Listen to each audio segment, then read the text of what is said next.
തേരിറങ്ങി വന്ന തിങ്കളേ ഏതൻ തോട്ടം പുത്തുലഞ്ഞ നിന്റെ മേനിയിൽ ഏഴാം സ്വർഗം തേടിയിങ്ങു വന്നതാണ് ഞാൻ.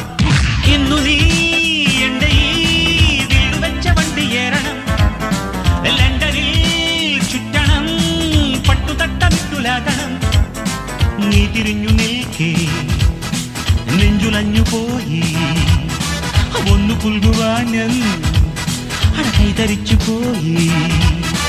നിന്നിളം കൈകളിൽ കട്ടി നീ ആടുമോളാണേ ഇക്കലേ